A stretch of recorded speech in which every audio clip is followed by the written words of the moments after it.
सर्वमंगल मांगल्ये शिवे सर्वार्थसाधिके शरण्ये त्र्यंबके गौरी नारायणी नमोस्तुते। जय माता दी। पंचमो अध्याय। मार्कंडेय पुराण के सावर्णिक मनवंतर की कथा के अंतर्गत पंचम अध्याय में महर्षि मेधा राजा सुरत और समाधि नामक वैश्य को देवताओं द्वारा देवी माँ की स्तुति, चंडमुंड के मुख से अंबिका माँ के रूप की प्रशंसा सुनकर शुंभ का उनके पास दूत भेजना और दूत का निराश लौटने के प्रसंग को सुनाते हैं। ओम नमः चंडिकाय नमः। इस उत्तर चरित्र के रुद्र ऋषि हैं, महासरस्वती माँ देवता हैं, अनुष्टुप छंद है, भीमा शक्ति है, भ्रामरी बीज है, सूर्य तत्व है और सामवेद स्वरूप है। महासरस्वती माँ की प्रसन्नता के लिए उत्तर चरित्र के पाठ में इसका विनियोग किया जाता है। इस अध्याय का पाठ करते समय हमें इस प्रकार माता रानी का ध्यान करना चाहिए, जो अपने कर कमलों में घंटा, शूल, हल, शंख, मूषल, चक्र, धनुष और बाण धारण करती हैं।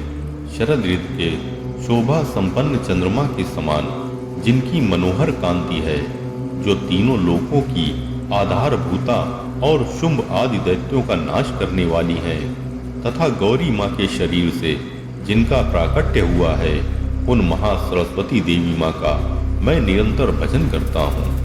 महर्षि मेधा कहते हैं, पूर्व काल में शुंभ और निशुंभ नामक असुरों ने अपने बल के घमंड में आकर शचीपति इंद्र के हाथ से तीनों लोकों का राज्य और यज्ञ भाग छीन लिए। वे ही दोनों सूर्य, चंद्रमा, कुबेर, यम और वरुण के अधिकार का भी उपयोग करने लगे। वायु और अग्नि का कार्य भी वे ही स्वयं करने लगे। उन दोनों ने सब देवताओं को अपमानित, राज्य भ्रष्ट, पराजित तथा अधिकारहीन करके स्वर्ग से निकाल दिया।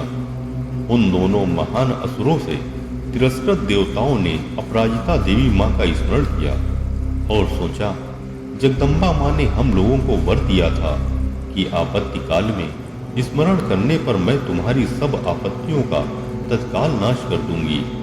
यह विचार कर देवता गिरिराज हिमालय पर गए और वहां भगवती विष्णु माया की स्तुति करने लगे। देवता बोले, देवी माँ को नमस्कार है, महादेवी शिवा माँ को सर्वदा नमस्कार है, प्रकृति और भद्रा को प्रणाम है। हम लोग नियम पूर्वक जगदम्बा माँ को नमस्कार करते हैं। रौद्रा माँ को नमस्कार है, नित्या माँ, गौरी माँ एवं धात्री माँ को बारंबार नमस्कार है। ज्योत्सनामयी, चंद्र रूपिणी एवं सुख स्वरूपा देवी माँ को सतत प्रणाम है। शरणागतों का कल्याण करने वाली वृद्धि एवं सिद्धि रूपा देवी माँ को हम बारंबार नमस्कार करते हैं। नैरति अर्थात राक्षसों की लक्ष्मी, राजाओं की लक्ष्मी तथा शर्वाणी अर्थात भगवान शिव जी की पत्नी स्वरूपा आप जगदम्बा माँ को बार बार नमस्कार है। दुर्गा माँ, दुर्गपारा अर्थात दुर्गम संकट से पार उतारने वाली, सारा अर्थात सबकी सारभूता, सर्वकारिणी, ख्याति, कृष्णा और धूम्रा देवी माँ को सर्वदा नमस्कार है। अत्यंत सौम्य तथा अत्यंत रौद्र रूपा देवी माँ को हम नमस्कार करते हैं। उन्हें हमारा बारंबार प्रणाम है। जगत की आधारभूता कृति देवी माँ को बारंबार नमस्कार है। जो देवी माँ सब प्राणियों में विष्णु माया के नाम से कही जाती हैं, उनको नमस्कार है, उनको नमस्कार है, उनको बारंबार नमस्कार है। जो देवी माँ सब प्राणियों में चेतना कहलाती हैं, उनको नमस्कार है, उनको नमस्कार है, उनको बारंबार नमस्कार है। जो देवी माँ सब प्राणियों में बुद्धि रूप से स्थित हैं, उनको नमस्कार है, उनको नमस्कार है, उनको बारंबार नमस्कार है। जो देवी माँ सब प्राणियों में निद्रा रूप से स्थित हैं, उनको नमस्कार है, उनको नमस्कार है, उनको बारंबार नमस्कार है। जो देवी माँ सब प्राणियों में क्षुधा रूप से स्थित हैं, उनको नमस्कार है, उनको नमस्कार है, उनको बारंबार नमस्कार है। जो देवी माँ सब प्राणियों में छाया रूप से स्थित हैं, उनको नमस्कार है, उनको नमस्कार है, उनको बारंबार नमस्कार है। जो देवी माँ सब प्राणियों में शक्ति रूप से स्थित हैं, उनको नमस्कार है, उनको नमस्कार है, उनको बारंबार नमस्कार है। जो देवी माँ सब प्राणियों में तृष्णा रूप से स्थित हैं, उनको नमस्कार है, उनको नमस्कार है, उनको बारंबार नमस्कार है। जो देवी माँ सब प्राणियों में क्षमा रूप से स्थित हैं, उनको नमस्कार है, उनको नमस्कार है, उनको बारंबार नमस्कार है। जो देवी माँ सब प्राणियों में जाति रूप से स्थित हैं, उनको नमस्कार है, उनको नमस्कार है, उनको बारंबार नमस्कार है। जो देवी माँ सब प्राणियों में लज्जा रूप से स्थित है, उनको नमस्कार है, उनको नमस्कार है, उनको बारंबार नमस्कार है। जो देवी माँ सब प्राणियों में शांति रूप से स्थित है, उनको नमस्कार है, उनको नमस्कार है, उनको बारंबार नमस्कार है। जो देवी माँ सब प्राणियों में श्रद्धा रूप से स्थित है, उनको नमस्कार है, उनको नमस्कार है, उनको बारंबार नमस्कार है। जो देवी माँ सब प्राणियों में कांति रूप से स्थित है, उनको नमस्कार है, उनको नमस्कार है, उनको बारंबार नमस्कार है। जो देवी माँ सब प्राणियों में लक्ष्मी रूप से स्थित हैं, उनको नमस्कार है, उनको नमस्कार है, उनको बारंबार नमस्कार है। जो देवी माँ सब प्राणियों में व्रति रूप से स्थित हैं, उनको नमस्कार है, उनको नमस्कार है, उनको बारंबार नमस्कार है। जो देवी माँ सब प्राणियों में स्मृति रूप से स्थित हैं, उनको नमस्कार है, उनको नमस्कार है, उनको बारंबार नमस्कार है। जो देवी माँ सब प्राणियों में दया रूप से स्थित हैं, उनको नमस्कार है, उनको नमस्कार है, उनको बारंबार नमस्कार है। जो देवी माँ सब प्राणियों में तुष्टि रूप से स्थित हैं, उनको नमस्कार है, उनको नमस्कार है, उनको बारंबार नमस्कार है। जो देवी माँ सब प्राणियों में माता रूप से स्थित हैं, उनको नमस्कार है, उनको नमस्कार है, उनको बारंबार नमस्कार है। जो देवी माँ सब प्राणियों में भ्रांति रूप से स्थित हैं, उनको नमस्कार है, उनको नमस्कार है, उनको बारंबार नमस्कार है। जो जीवों के इंद्रिय वर्ग की अधिष्ठात्री देवी माँ एवं सब प्राणियों में सदा व्याप्त रहने वाली हैं, उन व्याप्ति देवी को बारंबार नमस्कार है। जो देवी माँ चैतन्य रूप से इस संपूर्ण जगत को व्याप्त करके स्थित हैं, उनको नमस्कार है, उनको नमस्कार है, उनको बारंबार नमस्कार है। पूर्व काल में अपने अभीष्ट की प्राप्ति होने से देवताओं ने जिनकी स्तुति की तथा देवराज इंद्र ने बहुत दिनों तक जिनका सेवन किया, वही कल्याण की साधन भूता ईश्वरी माँ हमारा कल्याण और मंगल करें तथा सारी आपत्तियों का नाश कर डालें। वो दंड दैत्यों से सताए हुए हम सभी देवता जिन परमेश्वरी माँ को इस प्रकार नमस्कार करते हैं तथा जो भक्ति से विनम्र पुरुषों द्वारा स्मरण किए जाने पर तत्काल ही संपूर्ण विपत्तियों का नाश कर देती हैं, वे जगदम्बा माँ हमारा संकट दूर करें। महर्षि कहते हैं, राजन, इस प्रकार जब देवता स्तुति कर रहे थे, उस समय पार्वती माँ गंगा जी के जल में स्नान करने के लिए वहां आई। उन सुंदर बहुओं वाली भगवती माँ ने देवताओं से पूछा, आप लोग यहाँ किसकी स्तुति कर रहे हैं? तब उन्हीं के शरीर को उससे प्रकट हुई शिवा देवी माँ बोली, शुंभ दैत्य से तिरस्कृत और युद्ध से निशुंभ से पराजित हो यहाँ एकत्रित हो ये समस्त देवता यह मेरी ही स्तुति कर रहे हैं। पार्वती माँ के शरीर कोश से अंबिका माँ का प्रादुर्भाव हुआ था, इसलिए वे समस्त लोकों में कौशिकी माँ कही जाती हैं। कौशिकी माँ के प्रकट होने के बाद पार्वती माता का शरीर काले रंग का हो गया, अतः वे हिमालय पर रहने वाली कालिका देवी माँ के नाम से विख्यात हुई।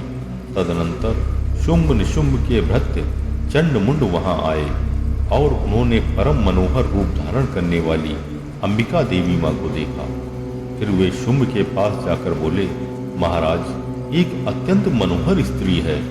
जो अपनी दिव्य कांति से हिमालय को प्रकाशित कर रही है, वैसा उत्तम रूप कहीं किसी ने भी नहीं देखा होगा।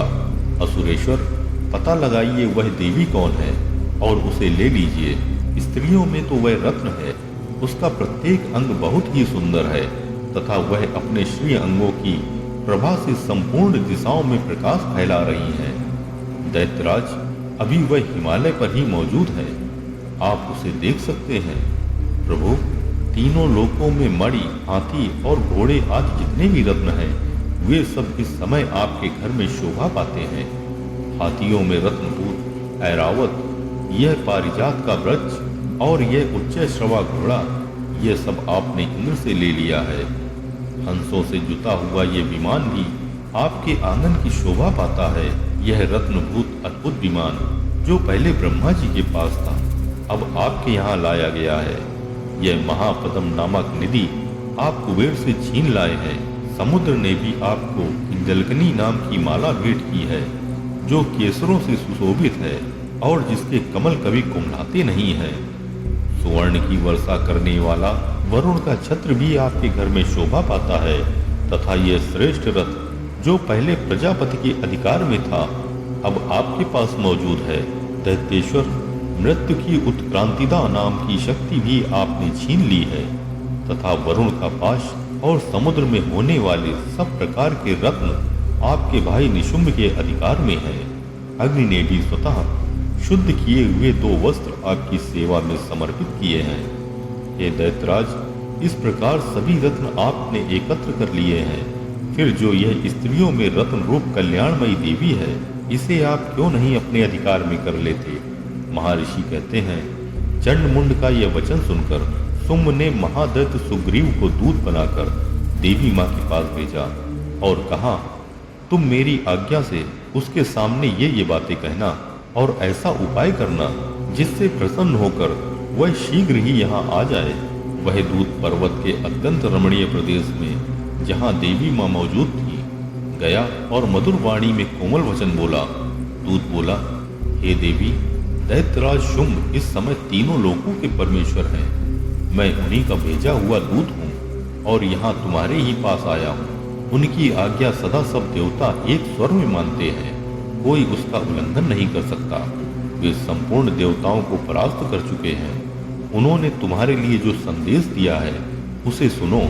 संपूर्ण त्रिलोकी मेरे अधिकार में है। देवता भी मेरी आज्ञा के अधीन चलते हैं।